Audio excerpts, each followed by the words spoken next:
We are very fortunate to be able to host Kani Zulam from Washington, D.C. Just arrived, I think, around 2 p.m. today. And then along with Kani Zulam, I have 4 members of our BC faculty who are going to be joining a panel following his presentation. Kani Zulam is a native of Kurdistan and the director of the American Kurdish Information Network. He's a political commentator, a writer, an activist.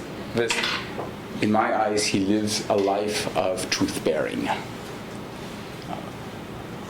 on the front line. It's incredibly inspirational. Those of you who have seen the film Good Kurds, Bad Kurds gives you an idea, up to 16 years ago when the film was brought out, of the work that Kani does, and of course much has happened since then. On a personal note, we have, through our email exchanges, realized that we overlapped in Santa Barbara for almost 3 to 4 years while I was doing my undergraduate. And when the first Gulf War broke out, there were demonstrations in Santa Barbara, which I was part of, and he was, I think, the organizer of those, and we must have walked past. And just now, when we were driving here, we asked each other, well, where do we live in Santa Barbara? Well, there's a student town next to Santa Barbara called Isla Vista. Not only was he in Isla Vista, he was on the same street. I'm sorry, there's the man and woman upstairs, has a lot of fun, I think, with these things. So it's wonderful for after 25 years to welcome you and to actually really meet you. So after Kani's keynote presentation, I'm going to ask a distinguished panel of colleagues to join us. There's Ali Benoazizi. Many of you probably know him. He's a professor in the political science department and director of the Islamic Civilization and Societies program. Then I've just recently I was introduced to Jim Morris, a professor in theology, and has done extensive work also on Kurdish issues, Kurdish music, Kurdish identity, the Alevi. So thank you for joining us. Frank Salome, associate professor in the Department of, I always get this as a very long title, of Slavic Eastern Languages and Literatures, joining us as well.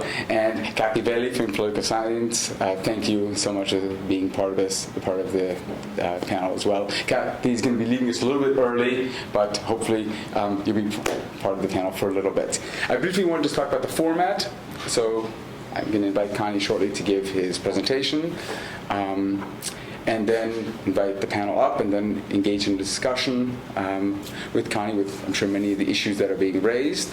And at the end, we'll also open the floor up to questions from all of you. Thank you for coming.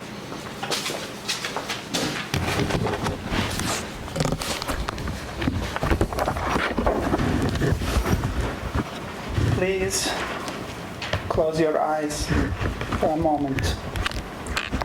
Listen to a remarkable line from a little-known German play. Where they burn books, they will ultimately burn people. Those prophetic words were uttered by a Moor when a Quran was burned in a Spanish marketplace by Christian knights. It was as if playwright Heinrich Heine had telescoped into his own country's grim future and saw Nazis burning Jews in the Holocaust when he wrote his 1821 play Al-Mansur.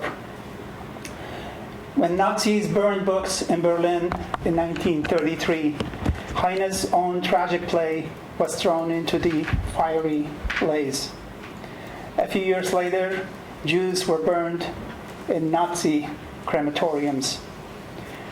In 1993, workers began digging a room-sized hole beneath the very ground where the Nazi bonfire had consumed 20,000 books.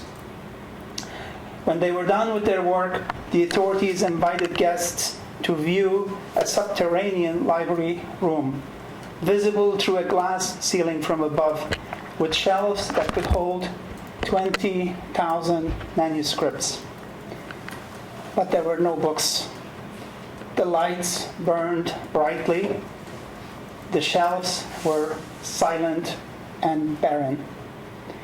They were holding a silent vigil to what had happened above them when democracy gave birth to the monstrosity called National Socialism. Let me be clear. Turkey is not Germany. Not yet, at least.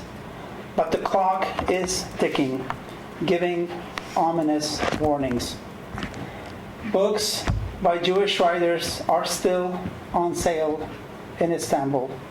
But are you ready for a belly-kicking shocker? Adolf Hitler's Mein Kampf has been outselling them all and became the bestseller in 2005. This should have given egg-headed politicians around the world a gut-wrenching whiplash, and the Kurds, who remain the despised minority in Turkey, a pregnant pause. In this country, America's last two presidents visited Ankara and Istanbul respectively and spoke of America's enduring alliance and common values with Turkey. In Turkish Kurdistan, the Kurds seem too bewitched by Abdullah Öcalan to have gotten the message. Now let's fast forward to the present time. Last spring, the Cold War that had prevailed between Turkey and the Kurds during the Bush and Obama administrations came to an abrupt end. Recep Tayyip Erdogan, the current president of Turkey, had come to power through democracy, all right, but now he wants more. Dictatorship for life. His pollsters told him the Kurds were standing between him and his dream in the June elections. That was news to him, and for good reason.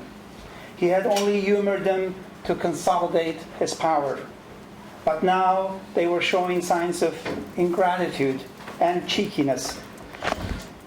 That wouldn't do.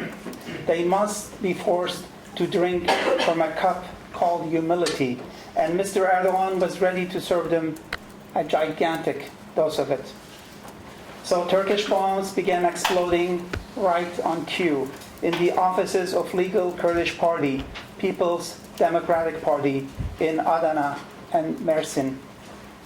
Their volunteers began receiving death threats, and some, alas, were carried out with deadly results, as in Bingöl. Kurdish rallies that had been peaceful up until then became death traps when hidden bombs began exploding, as in Diyarbakir. The Kurds, to their credit, took the beatings, during the campaign season at least, with the saintly patience of the prophet Job, to make sure that elections were not cancelled on their account. The results proved the pollsters right. Mr. Erdogan failed to get the absolute majority that he wanted. In fact, his party lost its majority in parliament, and the grim prospects of fighting in court or maybe sharing a jail cell with Mr. Öcalan became frighteningly real. So real, in fact, that although Mr. Erdogan normally hugs all the television time he can, this time he went into hiding for several days. When he showed up again, needless to say, it was to lob more fire and brimstone on the Kurds and plot deadlier ways to the top. Burhan Kuzu, a bootlicker of Mr. Erdogan and a one-time chairman of Constitutional Committee in the Turkish parliament, snidely tweeted, "The election is over. I said the choice is stability versus chaos. The people have opted for chaos. Good luck." The chaos that Mr. Kuzu had in mind went into overdrive. a hallmark of totalitarian systems, to endear the masses to their indispensable leader. In July, a suicide bomber, a member of the Islamic State, showed up at a Kurdish cultural center in Suruc and killed 33, mostly university students. In August, throughout more than a dozen districts in Turkish Kurdistan, the Kurdish youth played right into the hands of Mr. Erdogan and raised barricades declaring themselves autonomous. In September, in a span of 2 days, Turkish thugs brutally attacked hundreds of Kurdish establishments across Turkey, while police never lifted a finger to stop the malicious violence. In October, 2 suicide bombers, again members of the Islamic State, attacked a Kurdish peace rally in Ankara, killing 103. In the repeat elections of November, frightened and intimidated voters restored Mr. Erdogan's party to power, but still refused to give him the absolute majority that he craved. That same month, the operation to reconquer Turkish Kurdistan began harshly as Turkish tanks started shelling Kurdish towns with impunity. Today, far too many Kurdish towns look like the bombed-out ruins of countless European cities during World War II. Consider these 2 accounts from the media, one from Nusaybin and the other from Cizre in Turkish Kurdistan. Selamet Yeşilmen, a pregnant Kurdish mother of 5 children, was shot dead on the steps of her home.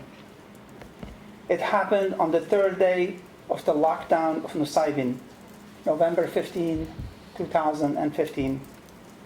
The city is still under martial law, and the government is now considering bombing it from the air. Turkish tanks began shelling the town of Cizre in December, forcing residents to flee or seek shelter in underground bunkers. Kurds trapped in 3 basements frantically pleaded for help from their cell phones, while Turkish tanks callously reduced their hideouts to funeral bonfires. Last month, the Turkish government proudly declared the city liberated. The next day, representatives of several human rights organizations visited the charred basements and found as many as 178 civilians killed.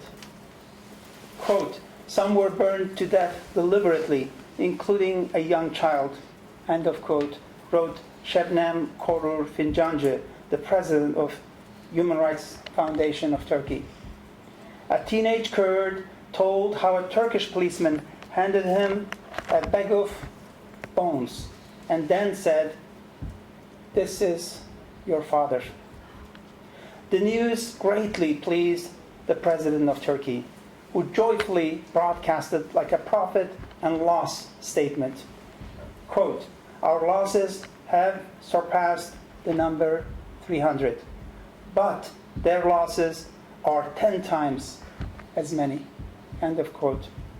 He droned on, "We should not be afraid of dying. We should welcome it. For a land to become a country, it needs the blood of martyrs." No, Mr. Erdogan, that's not quite how Thomas Jefferson put it. He said, "The blood of tyrants is what refreshes the tree of liberty." And please let me add, Mr. Jefferson, it certainly doesn't need the innocent blood of children. The Kurdish casualties may be more or less, but I doubt if Mr. Erdogan is including the murdered unborn child of Mrs. Yeşilmen and on his scorecard. But there is absolutely no doubt that Kurdish refugees are flooding into Europe as desperately as the Syrian ones. Europe, as those of us who have traveled there know, is not an empty continent that can easily lodge 20 million Kurds from Turkey temporarily or permanently.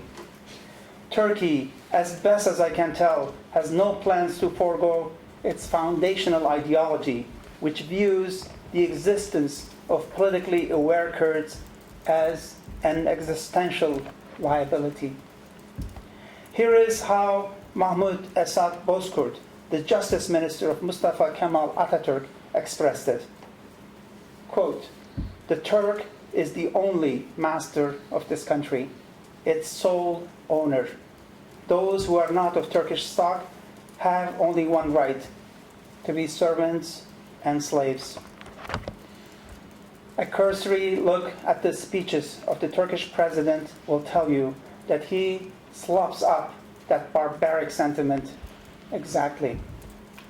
His toxic contribution to this rank racism has been to garnish it with a stinking Islamic sauce, so to speak. Hopeless as it looks, a ray of light may have peeked through the darkness to help the Kurds last January. A petition promoting the fundamental rights of Turks and Kurds alike was endorsed by 1,128 prominent academics, including acclaimed American linguist and philosopher Noam Chomsky. It boldly began, "We will not be a party to this crime."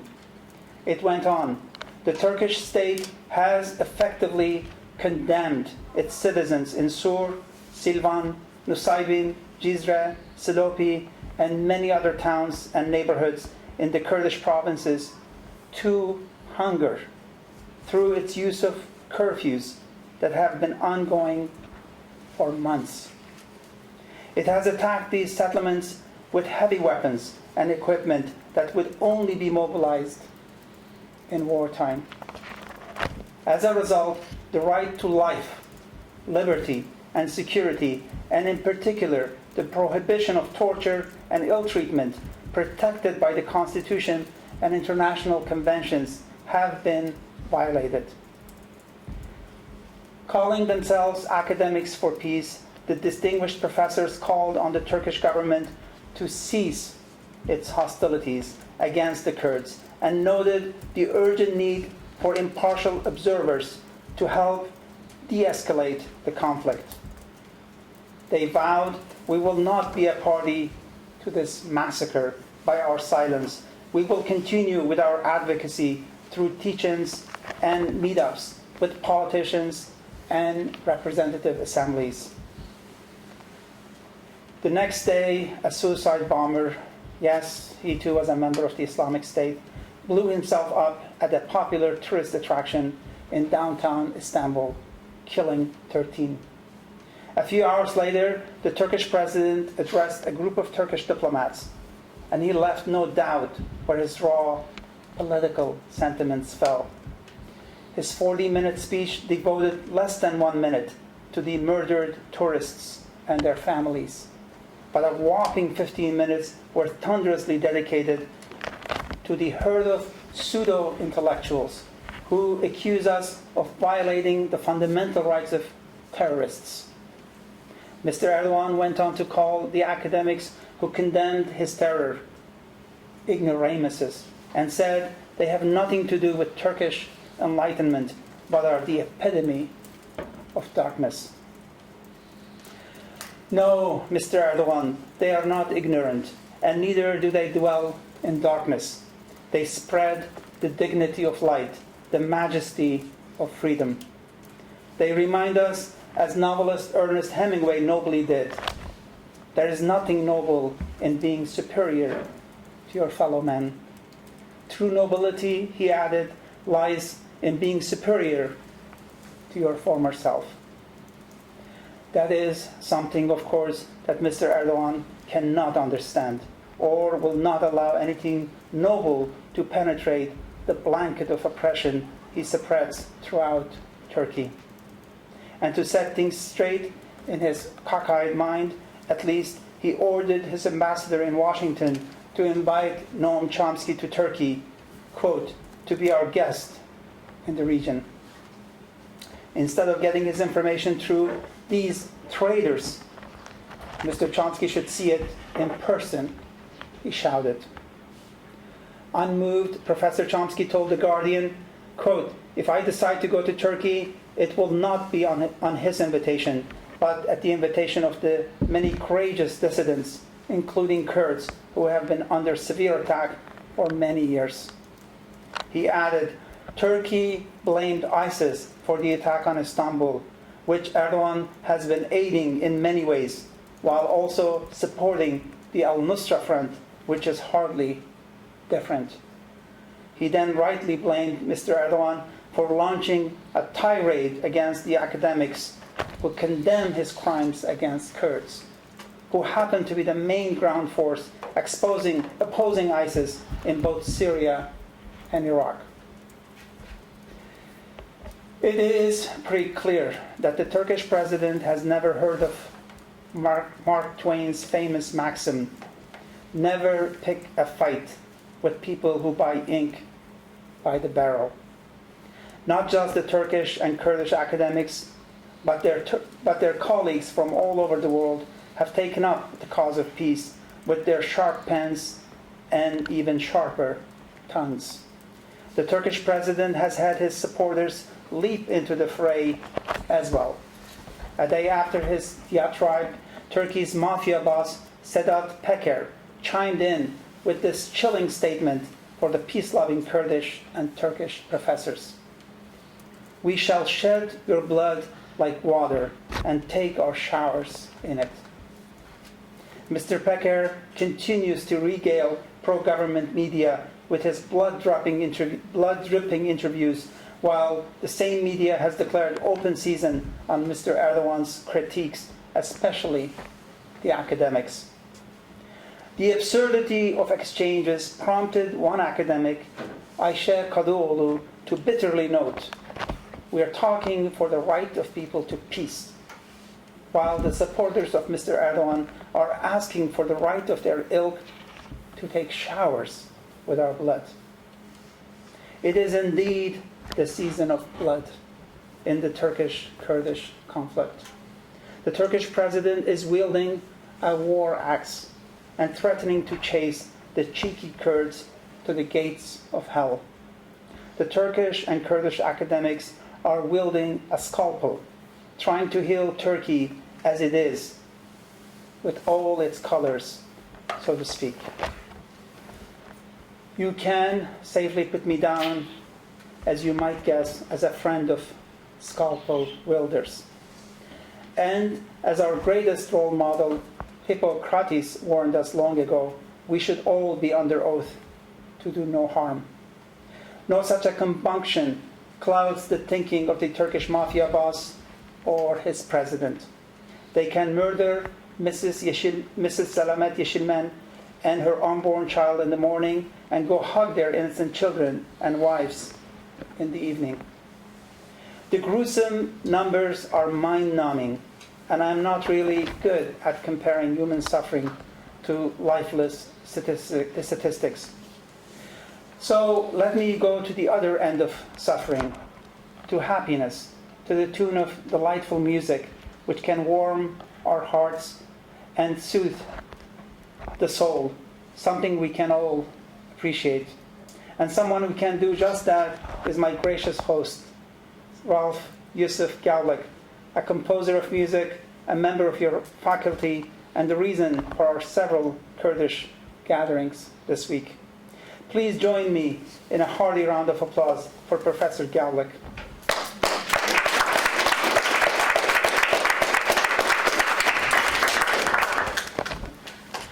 His concert, a string quartet, will be premiered right here in Boston tomorrow evening at St. Mary's Chapel. His theme is that of an adopted child's invented reminiscences with his birth mother, Professor Gavlik's own mother, which is hauntingly called Imagined Memories. I hope you can all attend it, and I look forward to seeing all of you who can make it tomorrow evening. Now, coming back to this evening, for our remaining time together, please allow me to read you a letter I have written to baby Yeşilmen that I told you about. I can't read it to her since she died in her mother's womb. And I cannot even send it to baby Ishilman's mother, since she was brutally shot down on her own doorstep for the crime of being a Kurd. But because I firmly believe in the immortality of the soul, I can't speak to both of them as if they were sitting right here with us this evening. I want to tell them about the motives of their killers. I want my open letter to warm their souls and open a place in your hearts and minds to the persecuted people called Kurds and a desolated land called Kurdistan. This is what I would say. Dear baby Yeshilman, you were killed before you were born, and our cruel world took little notice of it. I would like to try and remedy that lapse and tell you how your future was stolen from us. I say us because, like you, I'm Kurdish. It is not exactly an asset to be a Kurd at the dawn of 21st century. In fact, it's quite a liability. Kurds often lament we're born into slavery and start life at a disadvantage compared to our predatory neighbors. History, sadly, seconds their proposition. Homer says, when a people lose their freedom, male members of that society lose half of their manhood. True as that is, I got a further education when I talked to a Native American woman about the Greek bard's observation.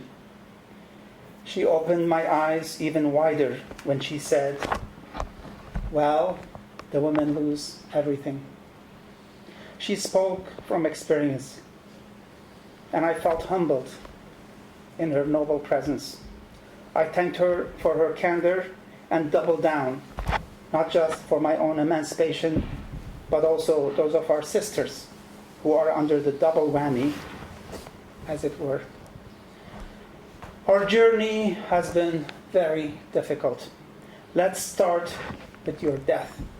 After your murder, a group calling itself Academics for Peace signed a petition urging your killer, the President of Turkey, to cease and desist immediately.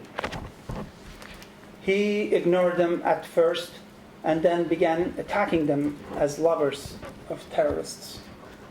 He ordered 4 of them jailed in solitary confinement. 30 were dismissed from their jobs. Some, sadly, have been forced to withdraw their signatures. But many more have stepped forward, adding their voices to the declaration and holding onto it with many hands, so to speak. Here is another bit of potentially good news. Academics for Peace has been nominated for this year's prestigious Nobel Peace Prize. The voluntary and steadfast suffering of these scholars has done more to awaken the Turkish body politics than the killing of thousands of Turkish soldiers and Kurdish fighters in this most recent conflict. Education, in other words, is a better catalyst for change than the mix of blood and iron, which is what statesman Otto von Bismarck recommended to his future fans, folks like Kissinger, Erdogan, and even our Öcalan. We need to put as much distance between blood and iron and those big egos as there is between the earth and the moon. But that is best left to another lecture, so we'll leave it at that for now. Baby Yeshilman, these courageous advocates of peace working on your behalf are lovers of humanity, battling the destroyers of cultures. One of them hails from Mardin, the provincial capital of Nusaybin, your hometown. Her name is Esra Mungan. She was born into a family of scholars and was educated in Germany in her formative years. There she became familiar with the history of Nazi brutality and vowed to remain true to her inner voice even if it meant hardship. Her noble heart made room for the Kurds and Kurdistan, and unlike her country, which scorns our language, she studied our mother tongue. In her world, languages aren't toxic waste to be avoided at any cost, but priceless ornaments that could brighten one's curriculum vitae. If you had lived, you too would have made excellent friends. One day, when our Kurdistan is free, we definitely want to list her on the wall of the righteous among the nations who embraced us when it was easier and more profitable to persecute us into oblivion. This letter would be incomplete if I didn't mention another letter, one that teared up the eyes of your murderer, the President of Turkey, Recep Tayyip Erdogan. In 2013, a young Egyptian girl, Asma al-Baltagi, was shot and executed like your mom. Her killers were members of the Egyptian security forces. She happened to be the daughter of an Egyptian politician, a member of Muslim Brotherhood. Her dad was in hiding at the time and could not attend her funeral. He wrote her a letter that was read to the Turkish president on television in a live program. Here are a few lines from it. Quote, "You lived walking tall, challenging atrocity. Rejecting all obstacles, you fell in love with freedom. In this short life, I couldn't have enough time to talk to you. When we met for the last time, you told me, you are away from us even when we are together.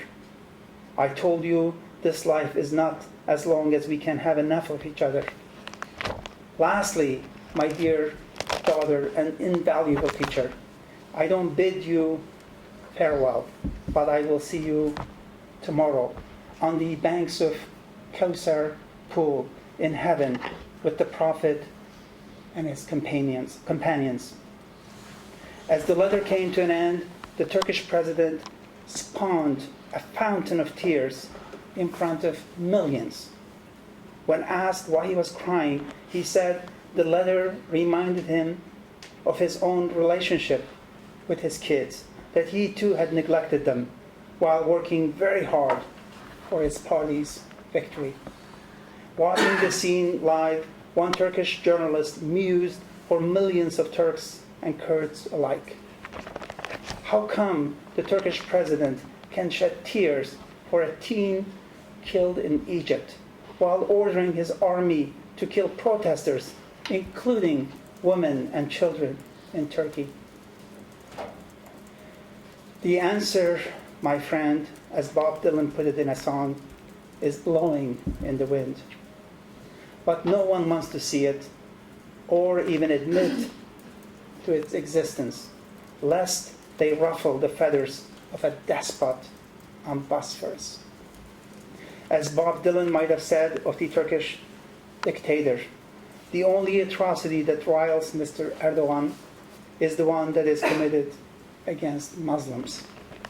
The only freedom that he considers sacred is the one spelled out in the holy book of Islam, the Quran. The only death that makes him cry is the one that separates a Muslim father from his Muslim daughter. If you are not Muslim, you are a heathen. That's how he feels. On his watch, the number of mosques has surpassed those of schools in Turkey. Ankara now pays more to its clerks than to its teachers. Mr. Erdogan says he wants to raise an obedient generation, one which will resemble Taliban in Afghanistan more than the students who attend Boston College in terms of their open-minded values. This obedient generation does not like Kurds, not because the Kurds are not Muslims, but because they believe, like their president, the Turks should always be masters of the Kurds. In fact, I'm willing to bet if we could get the teetotaler Turkish president drunk. This is what I think he would say to the Kurds. Quote, "My ancestors killed off the Armenians, including pregnant women, to make room for Muslim Turks. And now you want us to share it with you, the socialist wannabe Kurds?" This wine-induced, unvarnished truth is what killed you, baby Yeşilmen. I may have concentrated too much on the doom and gloom so far. So let me offer a way out for our predicament as well.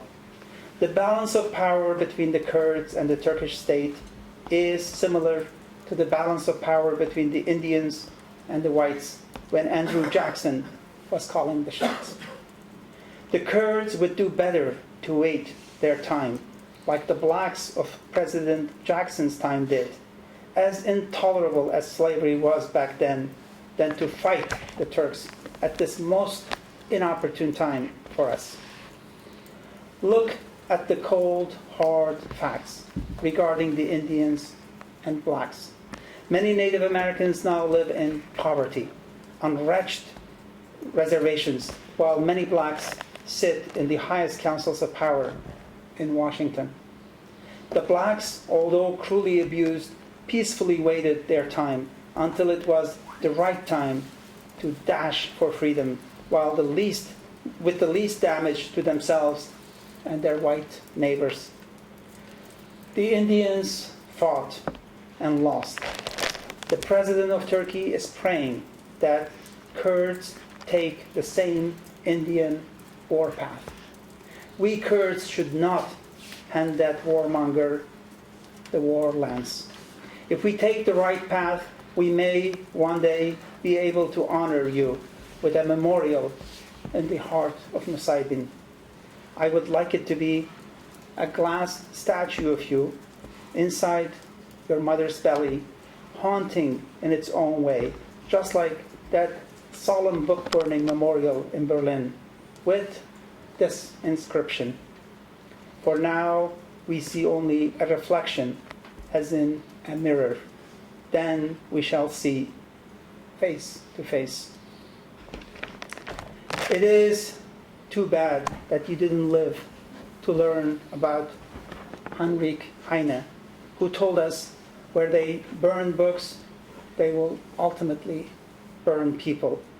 But I am sure glad you didn't meet Mustafa Kemal Atatürk, Turkey's bigoted founder, who adopted that philosophy against the Kurds in these words: "Those who are not of Turkish stock have only one right, to be servants and slaves." In other words, where they first condemn Kurds as servants and slaves, they will ultimately kill them as worthless trash. But you are not trash, my dear. You may be dead, but you remain the living embodiment of humanity's timeless struggle to be free. And when that freedom is crowned with victory in Kurdistan, you will have a revered place, baby Yeşilmen, in the Kurdish pantheon of martyrs. God bless you, baby Yeşilmen, and God bless all of you, ladies and gentlemen, and thank you for your kind attention.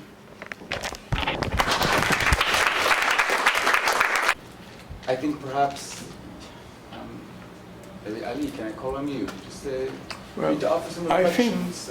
I think we have heard such a moving and rich account of this tragedy that it probably would be best if our comments and questions are really directed to Mr. Zulum, rather than, unless if my colleagues, we haven't, come to any previous agreement on this.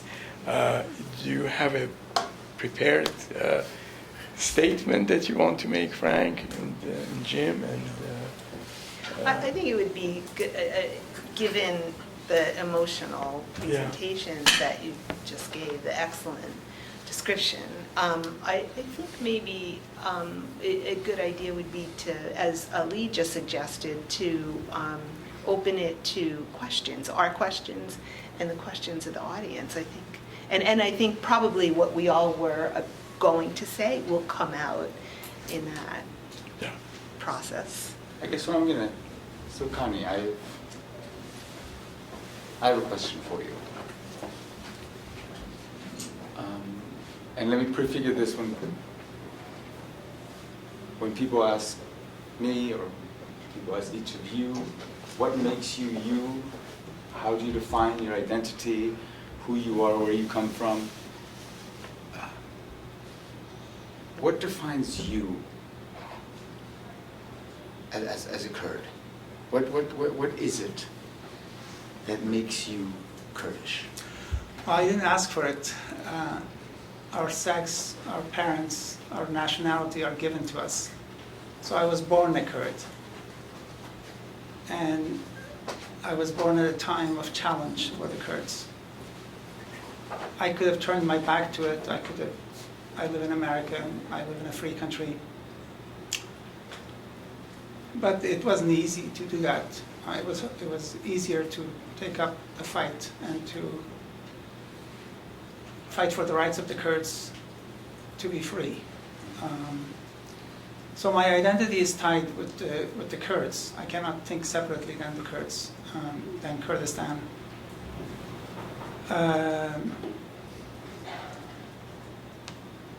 You know, if I was born a Dane, I might have done something else. If I was born Chinese, I might have done something else.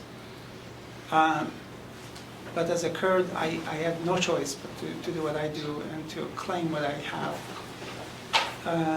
for the sake of future generations and for the sake of those who met violent ends just because they were Kurds. You chose to focus only on the situation of the Kurds in Turkey or vis-a-vis Turkey and President Erdogan. I wonder if the battle is not much wider than that, and whether in our attempt to chart a course, which you tried to do towards the end, a peaceful course, we should not try to bring in the situation of the Kurds in the neighboring countries and how those developments and those challenges, in fact, can be perhaps a corrective to the very aggressive course that the president of Turkey has taken. In other words, why did you choose to focus only on the Turkish situation? I live in Washington, D.C. I run a nonprofit called the American Kurdish Information Network. My work is both proactive and reactive, and I get a lot of calls from media about or students or people who are interested in the Kurds to explain to them this plight of the Kurds. I didn't want to particularly focus on the Kurds of Turkey alone, even though there are 50% of the Kurds in the world. In the Q&A, I could talk about the other Kurds as well. I think what makes the Kurdish question in Turkey most compelling and also one of the most important is that if it gets resolved, then the other Kurdish components can be resolved too, especially Syria and Iraq. If it doesn't get resolved, then the other ones will remain as satellites of the Kurdish question in Turkey. For example, Iraqi Kurdistan has oil. It wants to sell in the international markets, and it has to go through Turkey. So if Turkey has a good relationship with the Kurds, then that oil can flow easily to the international markets, and the 5 million Kurds in Iraq can live happily ever after, if you will. So the government of Turkey, for now, has chosen to have an economic business relationship with the Kurds in Iraq, but have unfortunately despicable, mean, spirited, and belligerent relationship with the Kurds in Turkey. But that change occurred only, that is, after a period of relative peace and negotiations between the government of Erdogan and the Kurds in Turkey. That change came about only about a year and a half ago. Last August, right. So could one argue that it was at least in part the developments in Syria in particular that undermined what seemed to be a promising few steps in that direction? You hit the nail on the head. Yeah. You hit the nail on the head. The Kurds in Syria, about 2.5 million Kurds in Syria, initially liberated their own 3 cities, 3 cantons, Afrin, Kobani, and Jizre. Yeah. And then they wanted to unite them. And the government of Turkey, the President Erdogan, couldn't sleep at night. That these Kurds, who happen to be the followers of Abdullah Öcalan, whereas the Kurds in Iraqi Kurdistan, are the followers of Talabani and Barzani. Right. So he can have a relationship with the Kurds in Iraq, at least he has had so far. And he cannot bring himself to having a relationship with the Kurds in Syria. Because of PKK connection? Because of the PKK connection, and also because he feels this little Kurdistan is the harbinger of a bigger Kurdistan. If Kurds get used to freedom in Syria, then they're going to, the Kurds in Syria, Kurds in Turkey are going to gravitate towards it. It's going to be like a beacon of light. And he hasn't brought himself to that. We haven't been able to bring himself to that. The international community feels, the US especially feels they need the Incirlik Air Base, and they cannot tell Turkey what to do. And so Kurds need help, Turks need help, peace needs help. Yeah. War needs to be pushed away, but unfortunately it's coming like a flood. The Syria that for years has been bleeding, it's gradually moving up. Turkey could potentially become a Syria. Yeah. And we are on the first act, opening scene. I just heard the statistics yesterday that in Turkey there are 2.6 million registered refugees and another 400,000 unregistered. So it is coming, and that is, an enormous challenge, of course. I'll stop there. I think she had a question. Yeah. Kathy? I'm sorry. Every time runs up. So my question was, or my observation was that I wonder if you think that Erdogan's policy toward the Iraqi Kurds is done very purposely, having good relations and letting them, sell or let their oil travel through Turkey rather than through Baghdad. It puts them on fairly good terms, and the farther or the more they alienate Baghdad or are alienated by Baghdad, the more they're dependent on Turkey. So it seems to me that this is a wedge strategy that Erdogan might intentionally be pursuing to keep the Kurds separate from one another. The Syrian Kurds, the Turkish Kurds, and now the friendly relations with the Iraqi Kurds seems to me, and I wonder if you agree, to be a purposeful strategy. And so my question is, do the Kurds from each one of these countries communicate with one another? And how do they deal with this, or are they Do they have, oppositional relations with one another? Is Erdogan winning this battle of separating them? Yeah.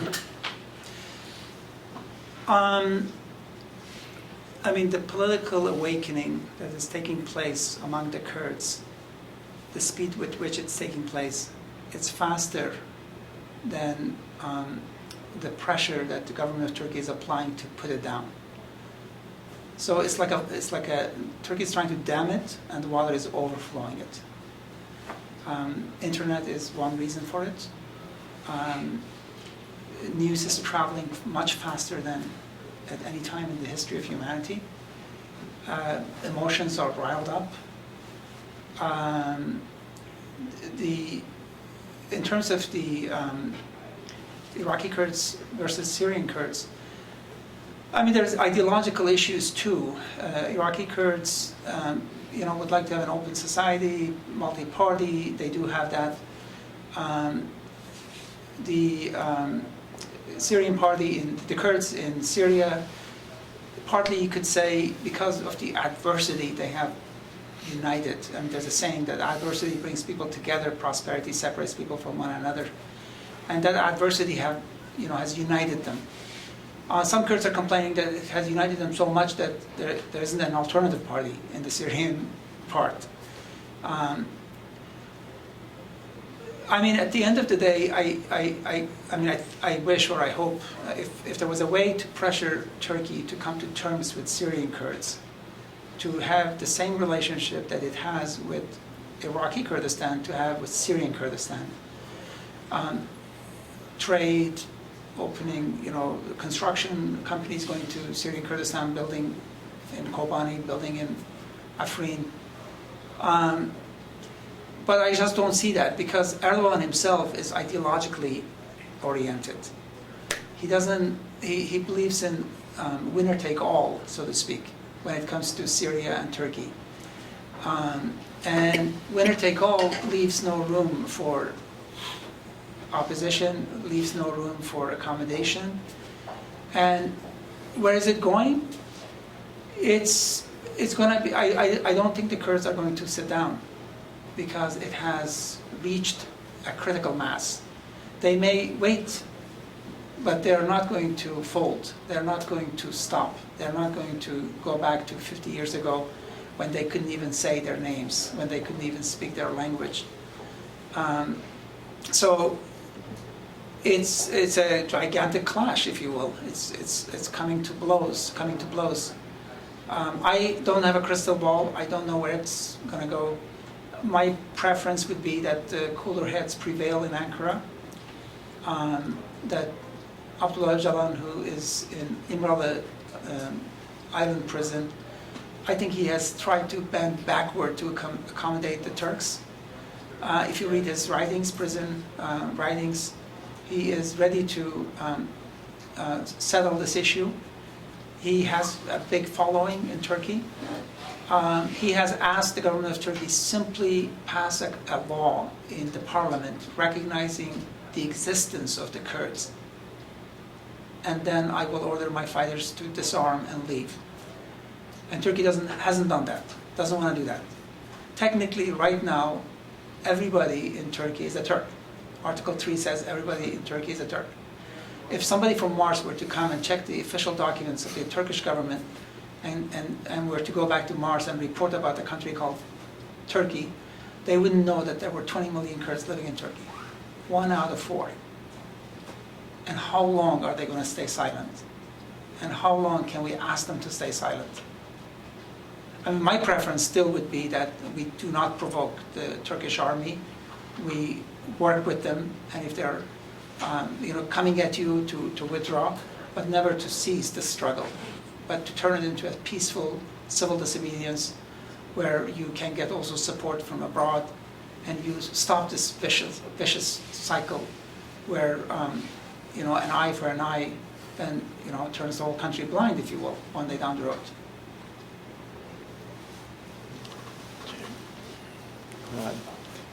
Frank. I would like, if I may, perhaps take it back to the issue of identity. I wasn't convinced by the answer you gave to Rolf. What makes you you? What is a Kurd? You mentioned that you were born a Kurd.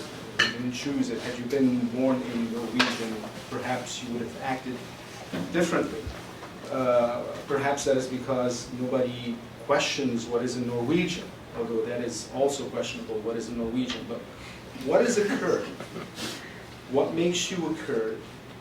And why a Kurd? And if I may ask a combustive question, why can't we be Turks and then we wouldn't have problems anymore? I think this is an element of pan movements. They whether it's pan-Turanism or pan-Arabism or pan-Germanism, we tend to look askance at people who are different. So why not cease being different and sort of assimilate Turkishness, and then poof, all the problems will be gone? I mean, Arab nationalism does that. Yeah. Arab nationalism asks those who reject Arabness to become Arabs, and then all their problems will be solved. Like Syrian Kurds. Like Syrian Kurds.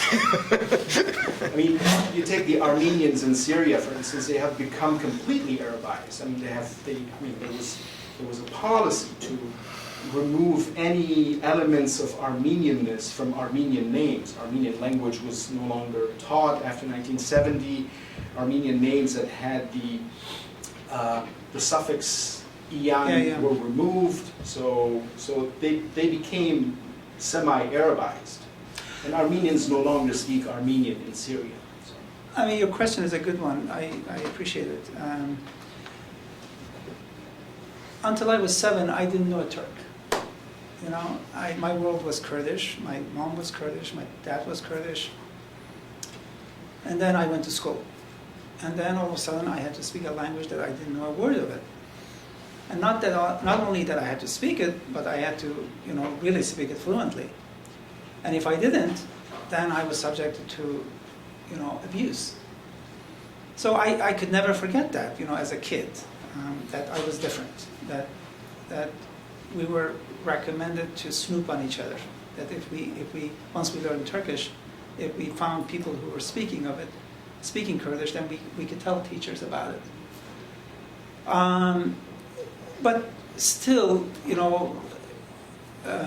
terms of pan-Slav or pan-German, pan-Turkish, I don't look at it that way. I look at it, I grew up Kurdish. My dad was a merchant, so I met a lot of Kurds. I traveled with him to different villages. I was hosted, if you will, by different families. I saw the hospitality of the Kurds. I saw the generosity of the Kurds. And then it was my world. It was my, as British poet Tennyson says, I am a sum of all the people I've met. So my initial years were Kurdish. Then I met Turks, so I adopted that. I learned their language. I didn't really have animosity towards the Turks, even though I didn't like the fact that I was, singled out, let's say, if I wasn't speaking well, for abuse. But I came to America years later, and then I went to school here. I got a liberal education here. I fell in love with an idea called freedom, with an idea called that you could speak your mind, and you could do it with impunity. And it's that there were people who thrived on it, who fell in love with it or trumpeted it. And right at that time, the Kurdish struggle in Turkey had started, and I was getting faxes or letters in those days that people were being hurt, that people were so hurt that they were killed in prisons. They were arrested, and then their bodies were sent to their loved ones. And so my love of freedom doesn't exclude the Turks. I want them to be free too. But I want my people to be free. My freedom is not is indivisible, if you will. It's not selfish, if you will, in that sense. Yeah, I mean, I blame it on my liberal education in this country then. Yeah, I think it found its voice here, or I found my voice here. I knew the price of being open in Turkey could be deadly, or you could get hurt. But in this country, there were no restrictions in that sense. I could go to a library and check out any books and read as much as I wanted. Whereas in Turkey, there were books that were prohibited. The moment, I mean, when I was here, the military took over in Turkey, and my little library was burned because my sister and my mom thought that if the authorities found those books in my house, in our house, even though I wasn't there, that they could go to jail or they could get hurt. So, you know, there's got a personal aspect to it, there's got a universal aspect to it. But, I mean, if I have to blame somebody, I guess blame university, then blame UC Santa Barbara, blame Boston College for this. No, the reason why I ask is not that there was no malice in it. It's because I find very fascinating similarities between the plight that you spoke about and the plight of other Middle Eastern minorities living within another pan system that is pan-Arabism. So I find in the treatment of those who are different, pan-Arabism is quite similar to the story that you've described. And I think this is a characteristic of pan movements in general.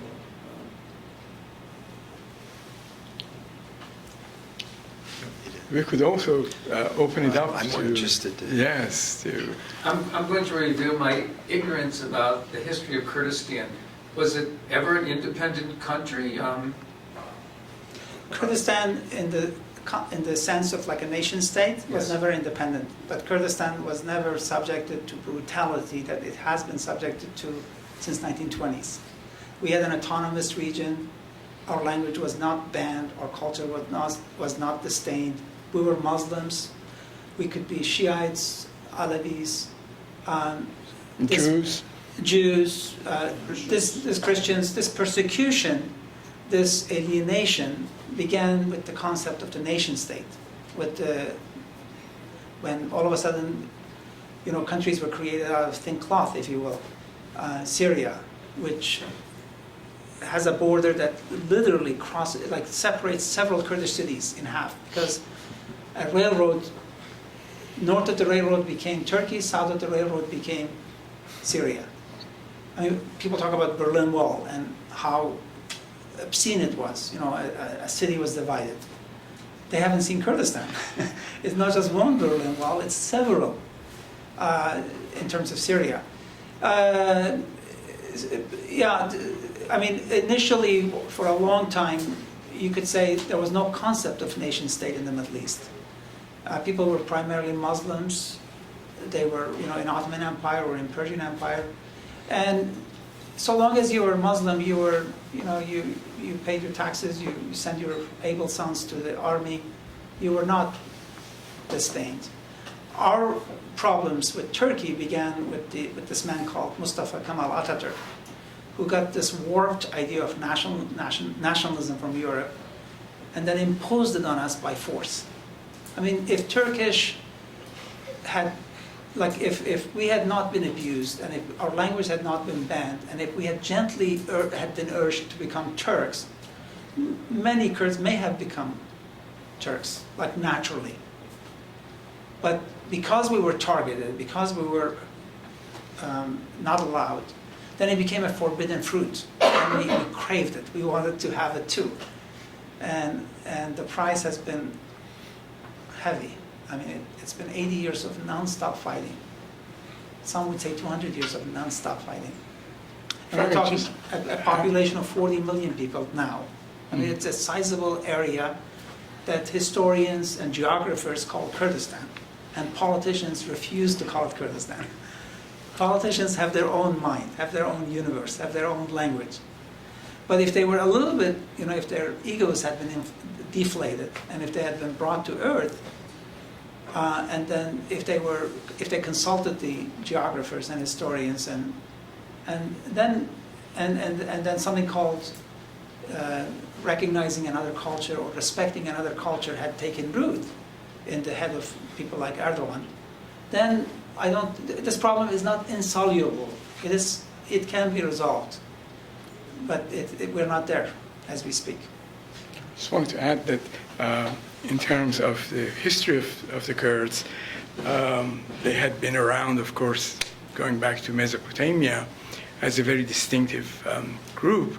They're now spread in 5 different countries, by the way, Armenia, as well as Syria, Iran, Turkey, and Iraq.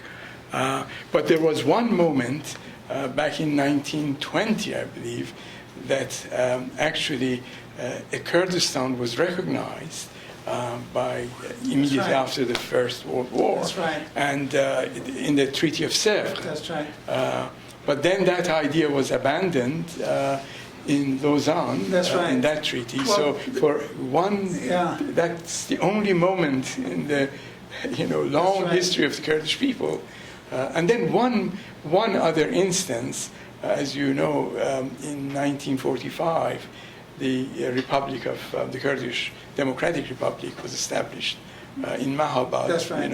For about a year or so. That's right. I'll just say two things. President Wilson is very popular in Kurdistan because he advocated something called self-determination for subject peoples. Yeah. And For Lenin, he called it for all non-Turkish people. That's What right. he meant in 1918, 1920 was Yeah. all non-Turkish people meant all Ottoman subjects who were not Turks. Yes. Turks. Yeah. Right. And It was adopted in That's right. 1920. And Lenin and Wilson at the time were like two competing heads of ideologies of socialism versus democracy, if you will. And he also recognized self-determination, but he wanted under Soviet rule. So you had 15 republics under Soviet rule, and Wilson was advocating separation. That's why, for example, in Warsaw there's a Wilson Square, I believe. In Prague, there's a statue of Wilson. In Algeria, people named their daughters after Wilson because they thought that he's promoting self-determination. And Kurds love him too. But that idea was killed by Ataturk, who, and the inside story is actually worth sharing with you. There was a horrible genocide from 1915 to 1923 in Turkey against Armenian minority. 1.5 million of them were killed. About 80% of the population was wiped out. The nation was crippled, if you will. And many of them shared land with the Kurds. So the Kurds and the Armenians were close to Lake One area, and the Kurds were on the other side of the primarily Tigris River, on this side of Tigris as well, but not as much in as many concentrations. Ataturk told the Kurdish allies, Kurdish leaders, the Western leaders are taking over Turkey, Ottoman Empire. They're going to create Armenia, and you help us, that land that Armenians no longer live on could be yours. And unfortunately, some Kurds backed him, and and then Lenin also backed him. Otherwise, Turkey was going to disappear from the face of the earth. The Kurds and Lenin actually brought the idea of Turkey back to life. Lenin from the north and Kurds from the east came to his rescue, and a few years later, he did 180, and then began banning the Kurdish language, and then saying things like the only privilege the Kurds can have is to be slaves and to be servants. Yes. What does the international Kurdish community think about the anarchist communalist experiment in Rojava?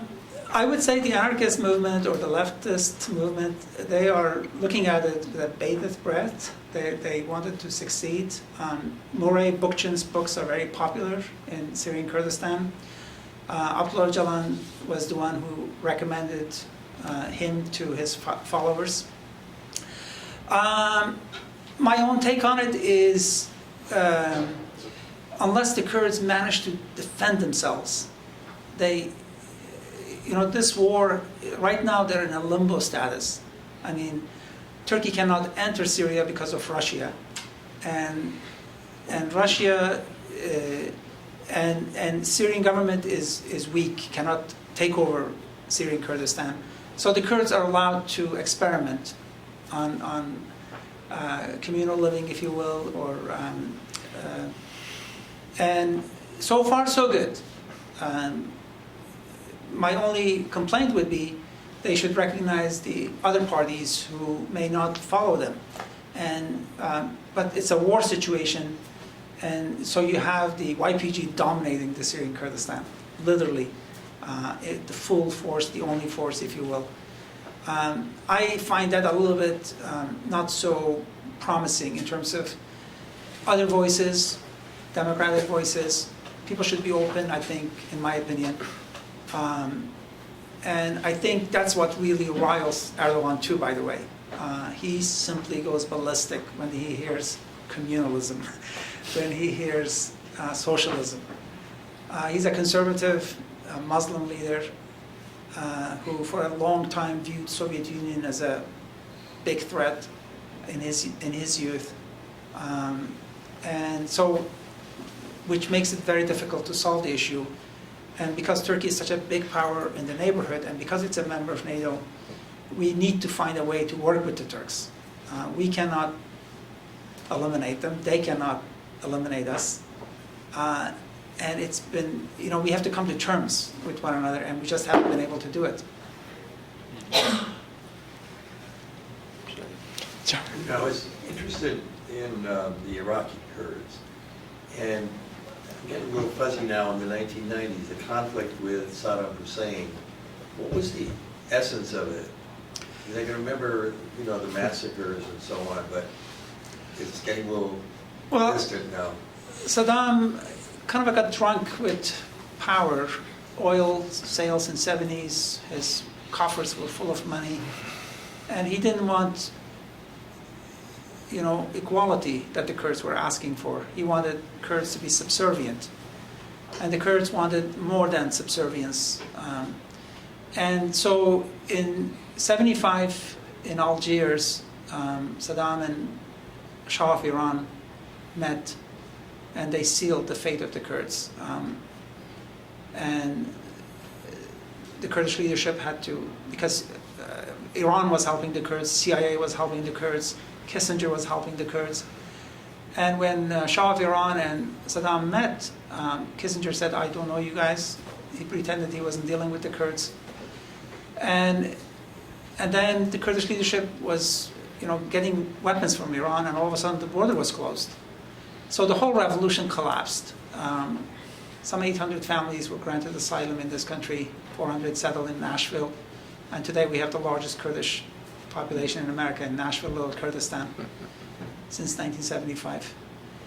It was power struggle, really. I mean, that's how I would put it. He wanted the Kurds to have an inferior status, and the Kurds didn't want that. They wanted a better status. They wanted autonomy. And now they have it since 2005. They have an autonomous region recognized in the Iraqi constitution. The problem now is the Islamic State that has riled up all kinds of, ruffled a lot of feathers in the region. Now, with the Shia and the Sunni, are there Sunni Shia Kurds who would be in conflict? Majority of the Kurds are Sunni. There are some Shiite Kurds too. But the Kurds focus on identity, like the Kurdish identity. They don't really, the religion is important for them, but it's not like front and center. What's front and center is they were targeted or they were discriminated against as Kurds. Right now they have issues with Shiite government. And because Shiite government is weak, the Kurds are, relatively speaking, they have their areas under their control, and they want to consolidate that. And in November, they're going to have just like this country is going to go to elections, Kurds are going to go for a referendum, whether to be part of Iraq or to secede. And President Barzani has said, we're not going to secede necessarily, even if we get the vote, but we want to check the pulse of our nation, if you will. And there's a lot of lobbying going on in Washington to get the Kurds recognized, because independence is not like you just declare your independence. You have to get others to recognize you too. Sorry, I have several questions, but in terms of the unity of this country or the identity as Kurdistan, I wonder again with the conflict between Shia and Sunni, and for example we see in Iraq the Peshmerga are backed by the West, and we don't hear the news of the even Kurdish troops demolishing the Shia minority there completely like a genocide. It is in the news in the Shia region, and even the news comes to Iran. I mean, the thing is that there is too much conflict in that region that is much more complicated than just we are Kurds, we want our freedom. There's a lot of tension there that ignites this problem. So in terms of the atrocities that they are suffering in Iran, for example, or during the reign of Saddam Hussein, there's not much that they can do in Iran because Iran is an isolated country. Now my question is, if you say that 1 out of 4 of the population of Turkey is Kurds, and Turkey is part of NATO, they have relationships with, of course, very, very stained relationship with Europe, but why don't they work out? I mean, the activists, they try to kind of work with the international community to come to terms with Erdogan, because as you said, Erdogan is not a person that they can start fighting against, and they can start pushing away. That he is not a person who compromises. So, but if the population is such a big population, why don't they go to the international community, forgetting about this idea of Kurdistan? Because as I said, there is a lot of problem even between Kurds. I don't see that they are as united as it might seem. So why don't they concede to a kind of to being Turks? You know, being in Turkey. Turkey is not a country of only Turks. Turkey is the country of a lot of people. So it's a variety of nations who live there. So as such a big minority, it's not a kind of minority. If it's 1 out of 4, why don't they stretch towards the international community, or are they doing that, or how are they doing that? Yeah. I mean, for a long time, Turkey's best-selling newspaper, Hürriyet, had as its logo, "Turkey belongs to the Turks." I mean, imagine the best-selling newspaper, let's say New York Times saying America belongs to the whites. I mean, one thing that you hit on the head, if you will, the issue of this recent conflict, this flare-up. I think the Kurds did it wrong. I think they played into Erdogan's hands. They declared autonomous regions in 12 cities, in 14 cities, when they knew that they couldn't defend themselves against tanks and against planes, fighter jets. But they did it, and they're suffering, and the Kurds are suffering. I mean, 1.6 million people are affected. 400,000 have become homeless. 400,000 people. They're now fleeing to Europe, just like the Syrians. I personally wish, if they were listening to me, I would say stop this violence right away. You know, there are times for violence, but this is not one of them. And because it just, you know, it's a negative loop. It goes around and gets out worse. It's just,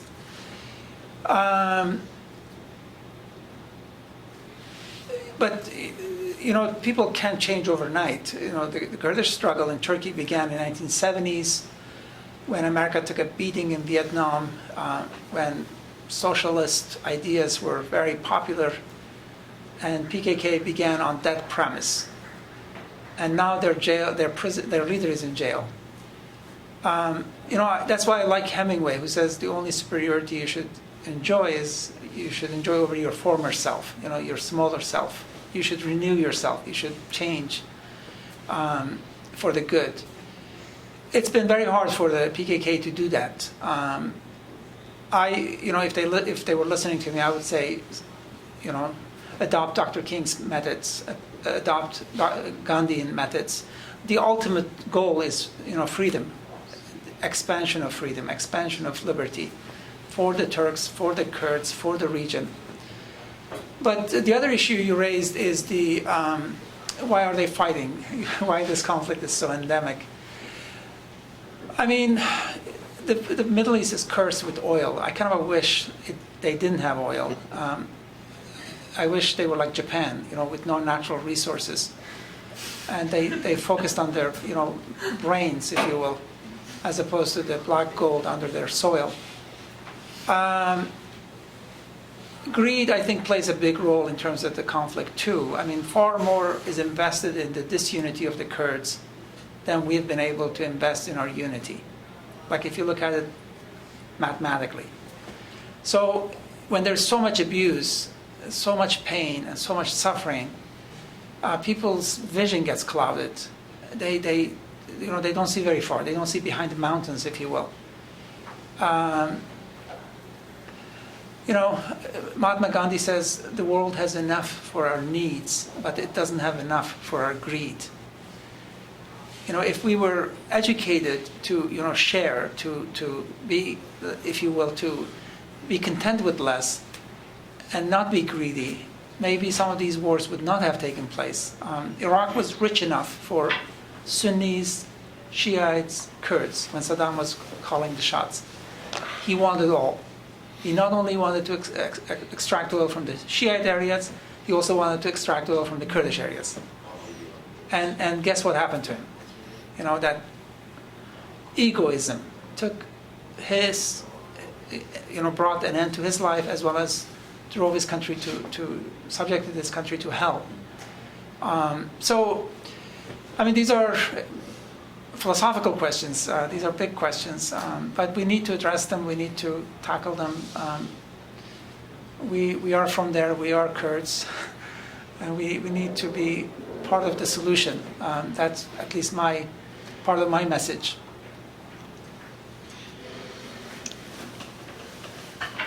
Actually, for you, do you want to just briefly offer perhaps your vision of the Middle Eastern Renaissance needed here?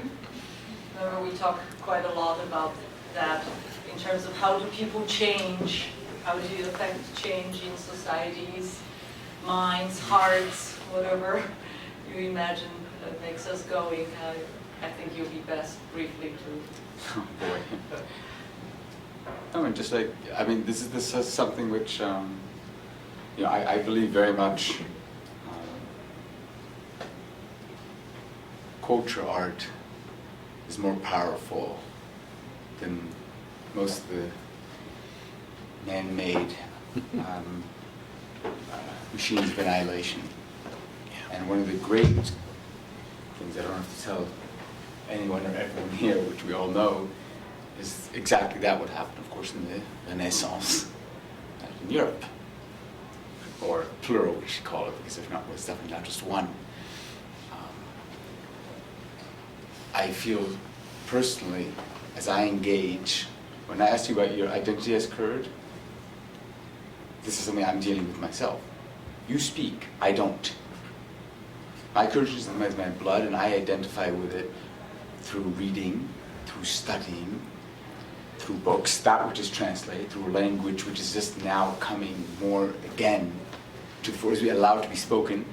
And what I'm noticing is, this is across the entire region, you need that. That's the renaissance that's needed.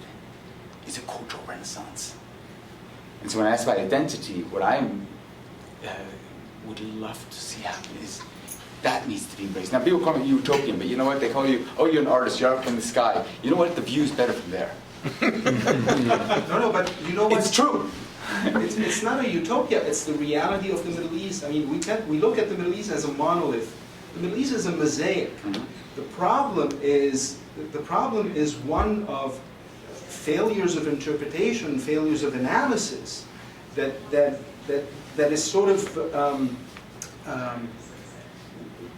because it makes things easier for us to see it as a single universe of a single people rather than see it in all of its little patchworks that it is. What you said reminded me of the beginning of a novel, a historical novel by a francophone Lebanese author, Amin Malouf, about the title of the novel is Leo Africanus, and it's the life story of Leo Africanus, known to Westerners as Leo Africanus. He was the author of the description of Africa. But he was born as Hassan ibn Muhammad al-Wazzan al-Zayyati. He was a Berber Muslim. But in his description of himself, he says, I, Hassan, the son of Muhammad, the scale master al-Wazzan al-Zayyati, I, Jean-Léon de Médicis. So he gives his Christian name because he was baptized by Pope Leo X, Leo X, who gave him his name, who was a Medici. So I, Hassan, the son of Muhammad, al-Zayyati al-Wazzan, I, Jean-Léon de Médicis, circumcised by a barber, baptized by a pope. From my mouth you will hear Arabic, Kurdish, Turkish, Italian Vulgari, Hebrew, because all of these tongues are part of me. All of these tongues belong to me, but I belong to none. So I think this is sort of an anthropomorphic, if you will, description of what the Middle East really is, not the way we are so obstinate to see it as, you know, an Arab world or a Muslim world or a Turkish world or a Persian world. It's all of these things, but it's much more than that. I think Professor Morris wanted to. Yeah, I wish I knew more about where people are in terms of their knowledge and background out here. And I know a few of you personally, but most I don't. But what I would like to get across in a way is to put a context to what you're talking about in terms of my first contact with Iranian Kurdistan was in 1975 at this fateful moment, and I've been connected with people there ever since. It's a very different world because culturally, Kurdish, Persian, I mean, first of all, it's a smaller number of people. They tend to be Shiites, so they're not from a different religion than the people there. That's a whole other history. You know, I wouldn't ask, you know, we don't need to go into that. But for the last 20 years or so, I've also, for 10 years, we had a house in Istanbul, in a Kurdish neighborhood in Istanbul, and took BC students every summer around to all these different regions. And I must say, to take Turkey, since that's what you focused on here, is the evolution of what happened positively there was unimaginable if I go back 20 years, and then, you know, after all the coups and all of, to think what happened the last time I took BC students. I remember taking a BC student to the German hospital. She got sick. But hearing the radio, the taxi driver, who's not Kurdish, turns on the radio. It's a pop station. And they're saying, Ya Kurdistan, Ya Kurdistan, Ya Kurdistan. to me, this is like the millennium. I mean, it's the most unimaginable thing anywhere in Turkey to have pop music, praising the glories of Kurdistan in Turkish. It wasn't a Kurdish. I mean, it was a. But what happened in that time in Turkey, leaving the Mr. whatever you want to call him out of it. Rice, what happened was that people started to talk about, it wasn't like monolithic Turks. That was something Ataturk went out of his way to create. But as people started telling you, my grandmother was Jewish. My grandfather was Greek. We were always Alevis. We were like 3 million people said when they started saying we want to have autonomy culturally for the Kurds. There were 3 million Abkhazians who said, "Hey, we're we're refugees, but we're not Ataturk's Turks. Cherkess, people who are from Circassia. Again, much of Turkey is filled with these refugees from the Russians and Slavs gradually drove people in there. So, and what you saw in this, what's the name of the party? The party that's largely Kurdish, but it was the real non-moribund political party that anybody was for coexistence of all these different groups. Their votes weren't just from Kurds. I mean, that's what terrified Erdogan is he has to keep, as any ethnic nationalist, has to keep it us or them. And so the younger generation in Turkey includes many Kurds who now live in the Istanbul area, because as anywhere, people gravitate towards the wealthy metropolis. So there's hope that young people, one of my daughters went to Boğaziçi for a while from Swarthmore, and they were, to see these kind of generational difference, which I think still leaves hope, because even Erdogan's own party is scared to death that he'll end up with these absolute powers. It's not like monolithic, everybody who's Turkish wants to put down the Kurds, but that they were saying when they were talking about the headscarf controversies, could people be teachers and so forth and have headscarves? For anybody in my generation, this was a right versus left, freedom versus, the standard, how horrible, one of the good things Ataturk did, is to kind of free women and so on. But for the women, whether they were poor or rich at Boğaziçi, which is by a merit school, so you have people from all social classes, for them it was a women's rights issue. And I thought, well, how misguided can you be? But I may not agree with it, but that illustrated the generational change, that my kids' generation sees things very differently. And so I think in Turkey, one of the hopes is, as you were, I think, saying, is not to let it go back to all guns, but to let the society evolve in those kinds of ways. My kids don't realize either that in America we had 20% or 15% of the population who are from another. By the way, if you've never been to Turkey, everything people say about the Kurds, you could just put you can't say the blacks. You have to go back to the 1950s and say the N-word people, It really is just mind-boggling, because coming from Iran, I was in love with everything Kurdish, so suddenly I'm like, how can you live in Kumkapı? It's all filled with those accursed Turkish, Kurdish refugees. Well, it's still very common in Arabic-speaking countries to use Kurdish in a very... The same way, it's very rural. Like say in English, I got jib. Hillbillies, yeah.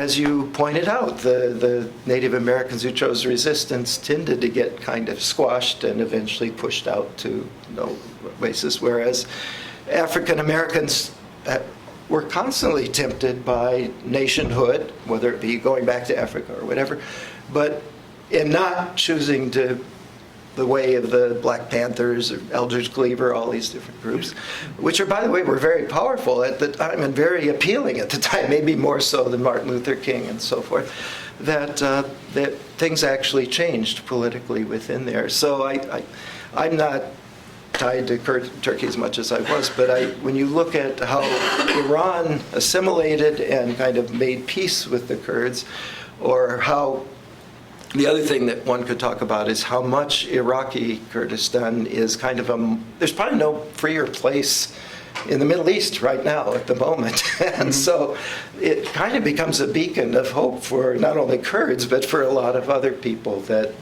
the Republic of Erbil, or whatever you want to call it, that is kind of the hopeful story as opposed to the devastating story of Erdogan and his folks. You know. I also wanted to add that really what I found admirable about your presentation is that, or was that, in spite of all the pain that you so movingly brought to our attention, that your message at the end was really a message of peace and resistance, of course, but ultimately a message of peace. And that was the context in which you referred to Dr. King and Gandhi and so on. And obviously, this is a battle that will go on, and it's not only in Turkey, but right now it's all focused in Turkey. But I very much admire your message and the humanity of that message, in spite of all the pain that you so well described for us. But the only problem is people like me are either thrown into prison and you never hear from them, or they're kicked out of the country where they cannot be very effective. Yeah, well, that's an old story, as you well know. So we could add a few other nationalities to that story. You're not alone. Yeah. So I mean, Dr. King in Turkey would be in prison, or he would be callously killed, as Dr. King was killed here. Yeah. And Gandhi would not have had a chance to express himself. But I hope, I pray that their voices like theirs also are allowed to be expressed. Turkey is rich enough, big enough for all of us, for all of the people who live in Turkey. It's just we have to get that going. Art could play a role, definitely. Has to. But it has to. Artists then have to step up and inspire people to, invest less in violence and more in understanding and adopting, other languages, other cultures, other. Can I just say, in regard to what you've just said, if you travel and live anywhere in Europe now, there's a sixth Kurdish country, which is Europe. Yeah. And people who are Kurds, they don't lose their identity, and they tend to turn to, be it their religious groups, because there are Sufi tariqas that are Kurdish, there are Ahlahak and others that are Kurdish. So in Europe, the cultural factors of, you have a kind of freedom, potentially. You don't have to just give your money to the Peshmerga or wherever, and you can actually be Kurdish and contribute to Kurdish unity, among other things. It's kind of the only place where you can actually be Kurdish in a way that bridges the Iraqi, Turkish, Syrian, Iranian divides, because in Europe those things aren't very productive. You kind of need to work together. The Stockholm Kurds have become the Renaissance people, because they have been allowed to be free. And that's where things are published also. Yeah, Mehmed Uzun, one of the greatest British novelists, wrote his novels in exile in Stockholm. And I'm sure, he was kicked out of the country. He was imprisoned as a teenager. He couldn't have done that inside Turkey. Just it wasn't allowed. But in Sweden he could do it, and millions of Kurds now read him, are inspired by him. Yeah. So maybe this is a good point to close, because this is when we had an email communication, and Mehmet Uzun is a brilliant author, passed away several years ago. See, what I think needs to happen is that you need to be able to read what he writes. Myself, I speak English, I speak German, I speak Polish. Only one book of Mehmet Uzun's has been translated into a language that I, for instance, can read, and that's German. So I think maybe a nice way to close this off is, and I wrote this in the email, maybe that's a calling. You need to translate his work so that we can read it. And that's part of this Renaissance.